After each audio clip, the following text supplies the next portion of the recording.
नमस्कार साथियों, आप सभी का स्टाइल साइंस क्लास में तहे दिल से स्वागत है। तो आज हम देखने वाले हैं जीरो से केमिस्ट्री को आप कैसे सीखे। इसमें आज का हमारा वीडियो होगा इलेक्ट्रॉनिक कॉन्फ़िगरेशन, मतलब इलेक्ट्रॉनिक विन्यास को निकालना आप कैसे सीखेंगे। तो चलिए देर नहीं करते हुए स्टार्ट करते हैं कि इलेक्ट्रॉनिक विन्यास आप निकालना आसानी से कैसे लिख पाइएगा। तो सबसे पहले आप इलेक्ट्रॉनिक विन्यास निकालने के लिए आपको एक फॉर्मूला याद रखना है कि इलेक्ट्रॉनिक विन्यास निकालने के लिए सूत्र क्या होता है। तो आप क्या रखेंगे, 2n²। क्या होता है, 2n² होता है। इलेक्ट्रॉनिक विन्यास निकालने की जो फॉर्मूला है वो क्या होती है, तो 2n² है। अब ये इस फॉर्मूला को थोड़ा और कुछ क्वेश्चन देख लेते हैं कि इस फॉर्मूला को किसने दिया था। तो बोर और बरी ने। कौन दिए थे, बोर और बरी ने दिए थे। कौन दिए थे दोस्तों, बोर और बरी ने दिए थे। मतलब दो साइंटिस्टों ने मिलकर आपका है क्या, इलेक्ट्रॉनिक विन्यास निकालने का जो फॉर्मूला है 2n²। बोर और कौन दिए थे, बरी ने दिए थे। कब दिए थे, तो 1921 में, 1921 में दिए थे। कब दिए थे, 1921 में दिए थे। अब ये फॉर्मूला में जहां n का मान क्या है, जहां देयर n इक्वल टू क्या है दोस्तों, तो नेचुरल नंबर है। क्या है, नेचुरल नंबर 1 2 3 4। आप 4 तक ले सकते हैं जहां n का मान। अब जैसे अब है क्या कि इसमें आपको याद रखना है कि मतलब जैसे पहली कक्षा में कितने इलेक्ट्रॉन होंगे, पहली कक्षा में कितने इलेक्ट्रॉन होंगे, दूसरी कक्षा में इलेक्ट्रॉनों की संख्या। आप यहां हेडिंग डाल सकते हैं, इलेक्ट्रॉनों की संख्या। तो इलेक्ट्रॉनों की संख्या की बात करें तो पहली कक्षा में कितने इलेक्ट्रॉन होंगे, दूसरी कक्षा में कितने इलेक्ट्रॉन होंगे, दूसरी कक्षा में कितने इलेक्ट्रॉन होंगे, तीसरी कक्षा में कितने इलेक्ट्रॉन होंगे, इसी प्रकार चौथी कक्षा में कितने इलेक्ट्रॉन होंगे। और एक बात और, अंतिम कक्षा में कितने इलेक्ट्रॉन होंगे। तो मेरे साथियों देखिए, पहली कक्षा में कितने इलेक्ट्रॉन होंगे तो कैसे निकालेंगे हम। तो देखिए 2 और n का मान कितना लेंगे, पहली मतलब 1 होता है, तो 1 का मान 1 का स्क्वायर 1 और 2 में 1 से गुणा करेंगे तो हमें कितना मिल जाएगा, तो आपको 2 मिल जाएगा। मतलब पहली कक्षा में अधिकतम इलेक्ट्रॉन की संख्या कितनी होगी, 2 होगी, और न्यूनतम कितनी होगी, तो 1 होगी। मिनिमम 1 होगा और मैक्सिमम 2 होगा। यानी कि पहली कक्षा में अधिकतम इलेक्ट्रॉन आप 2 लिख सकते हैं, 2 से ज्यादा नहीं लिख सकते हैं। आइए दूसरे इलेक्ट्रॉन होंगे तो आप 2 लिखेंगे, फिर ये क्या हो गया, यहाँ पर आप n का मान कितना लेंगे, दूसरी कक्षा में 2 होता है, 2 का स्क्वायर। तो 2 का स्क्वायर कितना होता है मेरे साथी, 4। 2 का स्क्वायर 4 और 4 दूना का 8। यानी कि दूसरी कक्षा में मैक्सिमम इलेक्ट्रॉन कितने होते हैं, तो 8 होते हैं। इसी प्रकार तीसरे कक्षा में कितने होंगे, आप बताइए। 2 गुना क्या होगा, 2, और यहाँ क्या हो जाएगा, 3 का स्क्वायर, कितना हो जाएगा, 3 का स्क्वायर 9, और 9 दूना कितना हो गया, 18। कितना हो गया, 18। यानी कि तीसरे कक्षा में मैक्सिमम कितने इलेक्ट्रॉन होंगे, 18। चौथी कक्षा में कितने होंगे, तो ये 2, और ये कितना हो गया, 4 का स्क्वायर, तो 4 का स्क्वायर 16, 16 दूना कितना होगा, 32। कितना हो गया, 32। लेकिन याद रखना एक और बात कि अंतिम कक्षा में जब आप लास्ट में लिखेंगे तो कितने इलेक्ट्रॉन होंगे, मेन बात, अंतिम कक्षा में कितने इलेक्ट्रॉन होंगे, तो 8 लिखेंगे। मैक्सिमम कितने लिखेंगे, 8 इलेक्ट्रॉन लिखेंगे, 8 से ज्यादा नहीं लिखेंगे। यानी कि लास्ट कक्षा में, अंतिम कक्षा में लास्ट सेल में 1 से लेकर 8 तक आप लिख सकते हैं। मैक्सिमम कितने लिख सकते हैं, 8। अगर आप 8 से ज्यादा लिखते हैं तो आपका गलत होगा इलेक्ट्रॉनिक विन्यास। इसी आधार पर हम लोग बनाएंगे। तो आपने क्या देखा, पहली कक्षा में 2 भाई, दूसरी कक्षा में मैक्सिमम 8, तीसरी में 18 लिख सकते हैं, चौथी में 32, और अंतिम में उदाहरण से समझते हैं। जैसे देखिए H मतलब हाइड्रोजन होता है, He मतलब हीलियम, Li मतलब लिथियम, बेरिलियम मतलब B मतलब बेरिलियम, B मतलब बोरान, C मतलब कार्बन। चलिए 5 निकालते हैं। तो देखिए सबसे पहले आपको इसका परमाणु संख्या पता होना चाहिए कि हाइड्रोजन परमाणु संख्या कितनी होती है, 1 होती है, हीलियम की 2 होती है, लिथियम की 3 होती है, बेरिलियम की 4 होती है, बोरान का 5 होता है, कार्बन का 6 होता है। ठीक है, अब इसका इलेक्ट्रॉनिक विन्यास हम लोग कैसे निकालेंगे, तो हम लोग लिखे, ये आपका तत्व हो गया, ये तत्व हो गया, और ये परमाणु संख्या, और इधर क्या आप लोग लिखेंगे, इलेक्ट्रॉनिक विन्यास। इलेक्ट्रॉनिक विन्यास, इलेक्ट्रॉनिक विन्यास की बात करें तो देखो हाइड्रोजन का हर चीज एक ही होता है। हाइड्रोजन के पास आपका धातु है, नॉन मेटल है, लेकिन कितने पॉजिटिव चार्ज है? एक। परमाणु संख्या भी एक, द्रव्यमान संख्या भी एक, मतलब हाइड्रोजन का मैक्सिमम सवाल का आंसर जो है एक होता है। और वर्ग संख्या भी कितना? एक में ही पाया जाता है। तो इसका इलेक्ट्रॉन विन्यास क्या होगा दोस्तों? एक हो जाएगा। हीलियम का मतलब मैक्सिमम कितना होता है? एक। हीलियम का दोस्तों इलेक्ट्रॉन विन्यास क्या होता है? दो होता है। क्या होता है? दो। आपने पढ़ा कि पहली कक्षा में कितने इलेक्ट्रॉन होते हैं? दो होते हैं। लिथियम का कैसे निकालेगा? तो हमने कहा ट्रिक क्या हम लोग जानते हैं कि पहली कक्षा में कितने इलेक्ट्रॉन होते हैं मेरे साथी? तो दो होते हैं। दूसरी कक्षा में कितने इलेक्ट्रॉन होते हैं? तो 8 होते हैं। तीसरी कक्षा में कितने होते हैं? 18 होते हैं। और अंतिम कक्षा की बात करें, हमने आपको बताया कि कितने आएंगे? हाईएस्ट 8 होंगे। तो देखो पहली कक्षा में वो कितने लिखना है? दो। कितने हैं? दो, क्योंकि 3 है भाई। अब आपने 2 दे दिया और क्या बच जाएगा आपके पास? तो हम दूसरी कक्षा में कितने लिखेंगे? रूल केवल 8, लेकिन फिर कहता है कि अंतिम में कितने होने चाहिए? हाईएस्ट 8 होने चाहिए। तो यहाँ तक कितना भाई साहब? 3 ही है। तो हम लोग क्या करेंगे? क्या जोड़ देंगे? 3 आ जाएगा। तो आप बोलेंगे 1 जोड़ दोगे आप तो 3 आ जाएगा। फिर इसका बात करते हैं, ऐसे ही निकालना है। तो बेरिलियम कितना? पहली कक्षा में 2। अब क्या जोड़ेंगे? 4 आ जाएगा। तो 2 और जोड़ देंगे तो 4 आ जाएगा। फिर बोरान का देखो आप, तो बोरान में कितना होगा? पहली कक्षा में 2 और क्या जोड़ेंगे? 5 आ जाएगा। तो आप क्या करेंगे? 3 जोड़ देंगे तो क्या आ जाएगा? 5 आ जाएगा। तो आप देखो बाहर में ना हाईएस्ट 8 के अंदर ही रहेगा, 8 से ज्यादा नहीं रहेगा। ये बाहर वाला सेल कहलाएगा, इसको संयोजित सेल कहेंगे, आगे हम बताएंगे। अब इसका देखो पहली कक्षा में 2, क्या जोड़ेंगे? 6 आ जाएगा। तो आप बोलोगे 4, यानी कि कार्बन के बाहर वाला में कितना होता है? 4 होता है। आप इसका स्क्रीनशॉट लीजिए। चलिए अब आगे देखते हैं। तो ये कार्बन हो गया। अब देखिए nitrogen, oxygen, fluorine, neon, sodium, magnesium, aluminium. ठीक है, तो इसका आप कैसे निकालेंगे? परमाणु संख्या 11, और नाइट्रोजन कितना? सॉरी 7। ऑक्सीजन का हमने बताया कि बस 2 ऑक्सीजन बना लीजिए 8 हो जाएगा। फ्लोरीन का ऐसे आप पलट लीजिए 9 हो जाएगा। इसका 10, इसका 11, इसका 12 और इसका 13। अब इसका इलेक्ट्रॉन विन्यास निकालना हमें, तो कैसे निकालेंगे भाइयों? बहुत ही आसान है, आप मेरे साथ निकालने का प्रयास कीजिए। पहली कक्षा में कितना लिखेंगे आप? 2। क्या दे देंगे कि 7 आ जाएगा? तो आप बोलेंगे 5। 5 में कितना हो गया? 7। मतलब नाइट्रोजन के बाहर में कितने होते हैं? 5 होते हैं। ऑक्सीजन का आप निकालोगे कितना होगा? पहला में 2, क्या और देंगे तो भाई 6। फ्लोरीन का आप देखोगे पहला में क्या लिखेंगे? 2 और कितना देंगे भाई?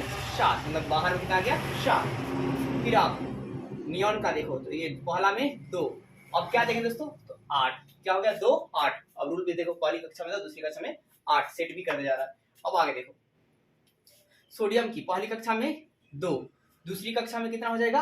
8। हालांकि देखो भाई एक और बात कि अगर आप देखो 2 और यहाँ 11 है तो 2 बोलोगे सर क्या मैं 9 नहीं लिख सकता? तो मैंने बताया कि बाहर के अंतिम कक्षा वाला में अंतिम इलेक्ट्रॉन कितने होंगे? हाईएस्ट 8 होंगे। तो हम लोग क्या कर सकते हैं? 9 नहीं लिखेंगे, 9 लिखेंगे तो गलत हो जाएगा। तो यह रूल के अकॉर्डिंग पहली कक्षा में कितना? 2 गो, दूसरी कक्षा में कितना? 8 गो। अब रूल चेक कर गया, पहली में 2, दूसरी में कितना? 8। 2 8 अब कितना हो गया? 10 हो गया मेरे साथी। और कितना देंगे? 11 आ जाएगा। आप बोलेंगे 1 देंगे तो 11 आ जाएगा। अब इसी पर आपका सारा जो है चलते जाएगा। फिर मैग्नीशियम की पहली कक्षा में 2, दूसरी वाला में 8 और कितना देंगे? 2 8 10 हो गया। कितना बच गया? और 2 देंगे तो क्या हो जाएगा? 12। कमा भी डाल दीजिएगा। अब देखिए फिर इसका एल्युमिनियम का आप निकालेंगे, पहली में 2, दूसरी में 8 और कितना देंगे? तो 3 देंगे। ये क्या हो जाएगा आपका? 13। 2 8 10 और 3 कितना हो गया? 13। इसका भी आप स्क्रीनशॉट लीजिए।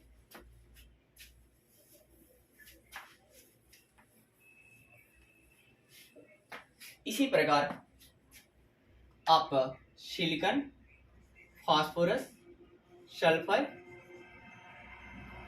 के बाद क्या आता है? Chlorine, argon. तो बताना कि इसका क्या होगा? सिलिकॉन का क्या होगा? फास्फोरस का क्या होगा? सल्फर का क्या होगा? क्लोरीन का क्या होगा? आर्गन का क्या होगा? ये आप कमेंट में बताइए। चलिए आर्गन वाला मतलब दिक्कत ना हो, मैं बताता हूँ। देखिए आर्गन में पहली कक्षा में कितना हो जाएगा? 2, दूसरी कक्षा में कितना हो जाएगा वो पता है, 8 और तीसरी में कक्षा में हम लोग जाते हैं 18। लेकिन आर्गन के पास नंबर कितने हैं? सिर्फ 18 ही भाई, तो ज्यादा हो जाएगी। तो पहली में 2, दूसरी में 8 और तीसरी में भी क्या करेंगे? 8। मतलब जोड़ लेना है। क्या हो गया? देखो 2 8 8 2 8 कितना? पहली का रूल करनी, पहली में 2, दूसरी में 8, 2 8 10 और कितना देंगे? 18 हो जाएगा। तो 8। फिर आप इसका देखो 2 8, पहली में 2, दूसरी में कितना हो गया? 8। फिर हम लोग क्या करेंगे, तीसरी में भी 18 लिखेंगे तो ये ज्यादा कम पड़ जाएगा, तो फिर क्या करेंगे, फिर हम 8 ही लिखेंगे, पुनः क्या करेंगे 8 ही लिखेंगे। ठीक है, तो 8 लिखेंगे भाई साहब, तो क्या हो जाएगा 2 8 10 10 8 18। लेकिन यहाँ पे कितना 19 है, तो कितना हो गया बाहर में 1। बाहर में हमें याद रखना है कि हमें 8 से ज्यादा नहीं लाने हैं, यही टेक्निक से बनाएंगे। अब इसका भी देख लो आप, क्या होगा 2 8 8 और क्या हो गया दोस्तों यहाँ पर 2 20 है, 2 8 10 10 8 18 18 10 18 2 क्या हो गया 20। इसी पर कमेंट करके आप इसका बताना स्कैंडियम का कितना होगा। स्कैंडियम परमाणु संख्या होती है 21 और टाइटेनियम का कितना होगा, टाइटेनियम का कितना होगा, टाइटेनियम परमाणु संख्या कितना होता है 22। ये दोनों कमेंट करके आप बताइए। सेम इसी प्रकार तो संयोजी सेल कैसे निकाला जाता है, तो देखिए दोस्तों, तो है क्या, जैसे मान लीजिए सोडियम का निकालना हो या मैग्नीशियम का निकालना हो या कैल्शियम का निकालना हो या आपका मतलब क्लोरीन का निकालना हो या फ्लोरीन का निकालना हो, तो कैसे आप निकालेंगे इनका संयोजी सेल। तो आपको सबसे पहले इनका परमाणु संख्या पता होना चाहिए। 11 होता है, इसका 12 होता है, इसका 20 होता है, इसका 17 होता है, इसका कितना होता है भाई 9 होता है। तो आपको इलेक्ट्रॉनिक विन्यास निकालना पड़ेगा। पहली कक्षा में 2, अभी आपने बताया, दूसरी में कितना 8, पहली में 2, दूसरी में कितना था 8, 2 8 10 कितना हो गया और 11। तो देखो भाई, जो बाहर का सेल है उसे ही संयोजी सेल कहते हैं। क्या बोलते हैं कि तत्वों का इलेक्ट्रॉनिक विन्यास निकालने पर जो बाहर की सेल होती है उसे संयोजी सेल कहा जाता है। क्या सुना, तत्वों की इलेक्ट्रॉनिक विन्यास निकालने के बाद जो बाहर की सेल होती है उसे संयोजी सेल कहते हैं। तो बाहर में इतना कितना है 1 है, तो आपसे पूछेगा सोडियम का सेल कितना हो गया 1 हो गया, कितना हो गया 1 हो गया। बहुत ही आसानी से आप निकाल सकते हो। फिर मान लीजिए आपसे मैग्नीशियम का पूछेगा, तो आप मैग्नीशियम का निकालोगे तो पहले में कितना हो जाएगा 2, दूसरी में कितना हो गया 8, 2 8 10 कितना बच गया 2। मतलब मैग्नीशियम की जो संयोजी सेल कितने हो गए तो 2 हो गए, कितने हो गए 2 हो गए। इस प्रकार कैल्शियम का आप निकालोगे, कितना होगा पहली में 2, दूसरी में 8, फिर तीसरी में भी क्या होता है 8 होता है, इसका अभी बात देखा आपने। तो ये कितना हो जाएगा, फिर बाहर में कितना 2 8 10 10 8 18 और कितना बचा 2। तो मतलब कैल्शियम का भी संयोजी सेल कितने होते हैं 2 होते हैं। क्लोरीन का आप निकालो संयोजी सेल कितना होगा, तो पहली में 2, दूसरी में 8, 2 8 10 और कितना देंगे 17 हो जाएगा, तो 7 कितना हो गया 7। तो बाहर में कितने हैं 7 हैं, तो ये 7 क्या हो गया संयोजी सेल हो गया। इस बार फ्लोरीन का आप कमेंट कर बताओ कितना होगा, फिर आप बताना फ्लोरीन का, नाइट्रोजन का बताना, ऑक्सीजन का बताना, फ्लोरीन नाइट्रोजन ऑक्सीजन, ये कमेंट करके आप बताइए कि संयोजी सेल कितना होगा। अब हम देखने वाले संयोजकता यानी कि वैलेंसी को कैसे निकालते हैं, संयोजकता को कैसे निकाला जाता है। तो देखिए दोस्तों, ऐसे ही जैसे आपने शुरू से निकाला कि अगर संयोजकता की बात करें तो पहले आप शुरू समझ लीजिए कि अगर वो धातु है, क्या है धातु है, तो धातु की जो बाहरी कक्षा की सेल होगी, बाहरी कक्षा के सेल को, बाहरी कक्षा क्या जी सेल को ही क्या कहा जाएगा, तो धातु की संयोजकता कहा जाएगा। क्या कहा जाएगा, धातु की संयोजकता कहेंगे। धातु की क्या बोलेंगे संयोजकता, धातु की क्या कहा जाएगा संयोजकता। जैसे उदाहरण पे समझ लीजिए, तो आपका है क्या, जैसे मान लीजिए सोडियम, सोडियम की संयोजकता आपको निकालनी है, तो सोडियम परमाणु संख्या कितना होगा 11, पहली कक्षा में 2, दूसरी में 8 और ये कितना बच गया बाहर में 1। तो यही हो गया इसका। ये देखो सोडियम क्या है, बोलने में यम आता है, आपको पता है जिसको बोलने में यम आता है वो क्या होता है धातु होता है, हीलियम और पोलोनियम को छोड़कर। हीलियम आपका उपधातु है और पोलोनियम, हीलियम जो आपका अधातु है और पोलोनियम क्या है तो उपधातु है। तो सोडियम दोस्तों 2 8 क्या हो गया 1। एक और बात, जिसको इलेक्ट्रॉन विन्यास निकालने में बाहर में 1 2 3 आएगा उसे भी धातु कहेंगे। क्या सुना आपने, बाहर में 1 2 3 आएगा उसे भी क्या बोलेंगे धातु बोलते हैं। तो बाहर में 1 आ गया भाई सब क्या हो गया धातु आ जाएगा। ये धातु की यही क्या होगी, इसकी यही इसकी क्या होगा संयोजकता होगी। मतलब सोडियम संयोजकता कितना होगा 1, सोडियम की संयोजकता कितनी होगी मेरे साथी 1, या संयोजी सेल भी कितना होगा तो 1। तो धातुओं की संयोजी सेल ही क्या होती है संयोजकता कहलाती है। इसी पर मान लीजिए मैग्नीशियम का निकालना है, तो क्या कीजिएगा मैग्नीशियम का 12, पहली कक्षा में कितना हो जाएगा 2, दूसरी कक्षा में कितना हो जाएंगे 8 और कितने बच जाएंगे 2। तो अब मैग्नीशियम की संयोजी सेल या कितना हो जाएगा 2 हो जाएगा। मैग्नीशियम की संयोजी सेल या संयोजकता कितने हो जाएगी 2। कमेंट करके बताइए एल्युमिनियम की संयोजी सेल और संयोजकता कितने होंगे। फिर इसी प्रकार और आप बताइएगा, ये सारे धातु वाला आप याद रखना, मैंने सारे एक बार धातु का वीडियो बताया था। कैल्शियम का कितना होगा, इसके बाद पोटेशियम का कितना होगा, ये आपको कमेंट करके बताना है। मैं परमाणु संख्या लिख देता हूँ, कमेंट करके आपको बताना है कि पोटेशियम कितनी होगी, कैल्शियम की कितनी होगी। अगर आपको नहीं आएगा तो आप मुझे कमेंट में जरूर लिख सर आंसर बताइए। तो आसान है कि जो बाहर कक्षा में सेल होगा उसी को हम धातु संयोजित सेल या संयोजकता कहते हैं। इसी प्रकार अधातु कैसे निकालेगा, तो अष्टक में से संयोजित सेल को घटा लेंगे। क्या सुना आपने, अष्टक में से संयोजित सेल को घटा लेंगे तो वही अधातु की संयोजकता हो जाएगी। अष्टक का मतलब दोस्तों क्या होता है, 8 होता है। अष्टक में क्या होता है, 8 होता है। और अष्टक नियम किसने दिया था, तो नीलैंड्स दिए थे। कौन दिए थे, नीलैंड्स दिए थे, आप याद रखेंगे। और संयोजित सेल आपको पता है कि बाहरी कक्षा की सेल, संयोजित सेल क्या होता है, बाहरी कक्षा की सेल होती है। संयोजित सेल क्या होती है, मैंने आपको बताया कि बाहरी कक्षा की सेल होती है, जो बाहर में दिखाई देगा, जो बाहर कक्षा में दिखाई देगा वही क्या बोलेंगे, संयोजित सेल। और अष्टक मतलब 8 होता है। अब जैसे देखिए हम लोग अधातु की बात करते हैं तो अधातु जैसे कार्बन हो गया, नाइट्रोजन हो गया, आपका ऑक्सीजन हो गया, सल्फर हो गया, ये सब क्या अधातु हो गए। फास्फोरस हो गया, क्लोरीन हो गया, ये सब क्या अधातु है। तो इनका आपको निकालना होगा, तो कैसे निकालेंगे संयोजकता, तो कार्बन परमाणु संख्या पता होना चाहिए, 6 होता है, इसका 7 होता है, इसका 8 होता है, सल्फर की 16 होती है, फास्फोरस की 15 होती है, क्लोरीन की कितनी होती है, 17 होती है। आप किसी का भी निकाल कर चलिए, आप चेक करते हैं। तो कार्बन की परमाणु संख्या कितना होता है, पहली कक्षा में कितना लिखेंगे 2, और दूसरे में कितना हो जाएगा दोस्तों 4 2 6, पहली में 2 क्या बचेगा 4। तो इसका संयोजकता निकालना है भाई, कैसे निकालोगे, हमने बोला अष्टक में से क्या करेंगे, घटा लेंगे फॉर्मूला के अकॉर्डिंग। तो घटाएंगे भाई साहब, तो अष्टक क्या होता है 8 माइनस क्या हो गया 4 इक्वल टू कितना हो गया 4, यानी कि कार्बन की संयोजकता कितनी होती है 4 होती है।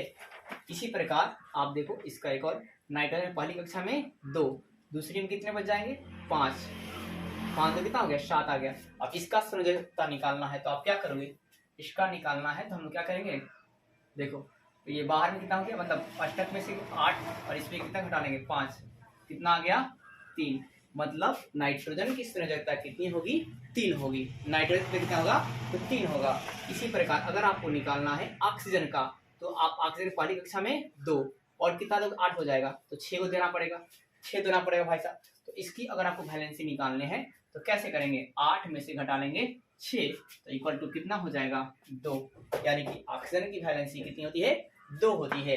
सल्फर का आप कमेंट करके बताइए, फास्फोरस का कमेंट करके बताइए, ठीक है। इसके बाद क्लोरीन का कमेंट करके बताइए, फ्लोरीन का कमेंट करके बताइए कितनी इसकी संयोजकता होगी।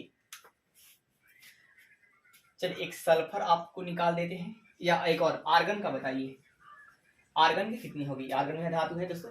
चलिए आर्गन में निकाल देता हूँ, आर्गन कितना था 18, पहली कक्षा में 2, दूसरी में कितना होता है 8, तीसरी में कितना होता है 8, तो 8 होता है ना दोस्तों, तो ये बाहर में कितना है 8, तो निकालेंगे 8 माइनस 8 इक्वल टू कितना हो गया 0। मतलब आर्गन की जो संयोजकता होती है वो कितनी होती है 0 होती है। इसलिए आर्गन को अक्रिय गैस या अक्रिय गैस में रखा गया है, 0 वर्ग में रखा गया है।